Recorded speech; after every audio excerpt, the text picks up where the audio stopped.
की ओड़ी जो है वो गलत जगह पर है। वो जिस घर में रह रहा है उस घर के लोग ही बोल रहे तुमसे हम सहमत नहीं। अगर थोड़ी इज्जत है जर की झोड़ी को तो इस्तीफा दे दे, आ जाए मेरे साथ मिलकर लड़ते हैं। क्योंकि कांग्रेस में रहकर उसने बयान दिया और कांग्रेस वाले उसकी बात नहीं मान रहे। ये हिंदू ये मुसलमानों की दी हुई गाली। तो मालूम है मुसलमानों के वोटों से वो चुनकर नहीं आ सकता, तो दूसरे लोगों के वोट लेना पड़ेगा। दूसरे लोगों को नाराज करना ठीक नहीं रहेगा, इसलिए सीएम इब्राहिम ऐसा बोल रहा है। यूएपीए कानून बीजेपी ने नहीं बनाया, कांग्रेस ने बनाया भैया। उनका कहना है देश में आतंकवाद बढ़ रहा है, उसको रोकने के लिए कानून है। अब आतंकवाद के नाम पर किसी को भी ईमानदार को पकड़ लेते, ज्यादातर मुसलमान को पकड़ते हैं।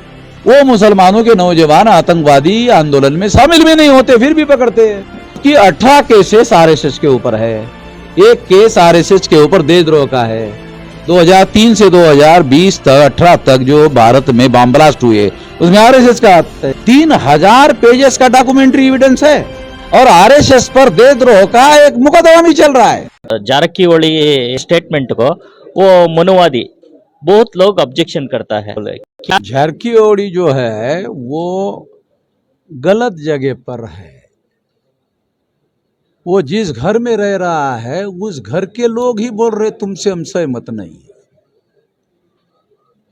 मनुवादी बाहर के लोग तो दूर है, डीके शिव कुमार ही बोल रहा है कि तुमसे सहमत नहीं है।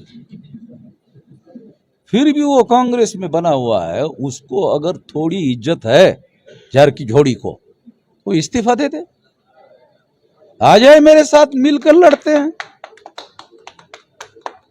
क्योंकि कांग्रेस में रहकर उसने बयान दिया और कांग्रेस वाले उसकी बात नहीं मान रहे। मेरे पास सबूत है, उसको चाहिए तो मेरे से ले लेना।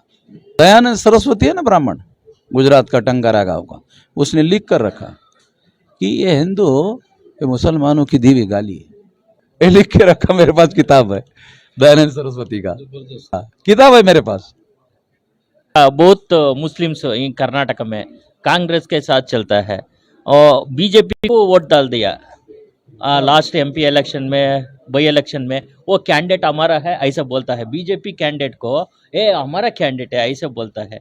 उन लोगों को क्या बोलना चाहिए सर?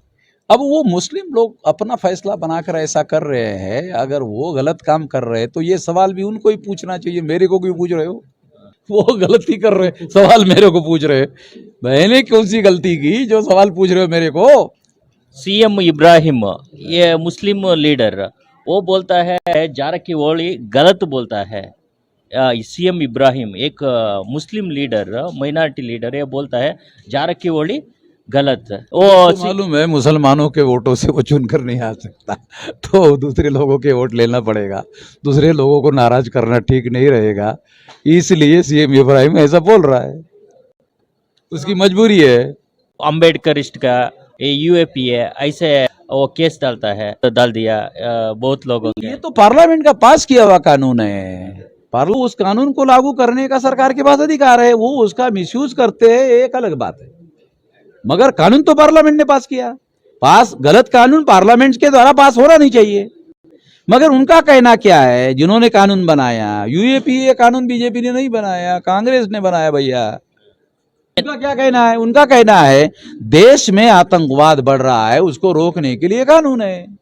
अब आतंकवाद के नाम पर किसी को भी ईमानदार को पकड़ लेते, ज्यादातर मुसलमान को पकड़ते हैं, मुसलमानों के नौजवानों को पकड़ते हैं। वो मुसलमानों के नौजवान आतंकवादी आंदोलन में शामिल भी नहीं होते फिर भी पकड़ते हैं। कि 18 केसेस आरएसएस के ऊपर है, एक केस आरएसएस के ऊपर देशद्रोह का है। 2003 से 2020 तक 18 तक जो भारत में बम ब्लास्ट हुए उसमें आरएसएस का हाथ है। सर मुशर्रफ साहब का नाम सुना? वो आईजी महाराष्ट्र के। 3000 पेजेस का डॉक्यूमेंट्री एविडेंस है आरएसएस के विरोध में, 3000 पेज का, और आरएसएस पर देशद्रोह का एक मुकदमा भी चल रहा है। सर आजकल बुद्धिस्ट में, ओबीसी के लोग बुद्धिस्ट में बहुत ज्यादा कन्वर्ट हो रहे हैं और आरएसएस परेशान। ये तो नहीं दिखाई दे रहा है। उनके बाप दादा का, ओबीसी के बाप दादा का धर्म ही बुद्धिस्ट था। ये बुद्धा की जाति क्या है? शाक्य। शाक्य कौन सी जाति? मंडल कमीशन में ओबीसी। उनके बाप दादा का ही धर्म था। अब उनको मालूम आज हो रहा है तो अब साला मेरे बाप दादा का ही धर्म था, उसमें जा रहे हैं, अभी मालूम हो रहा उनको।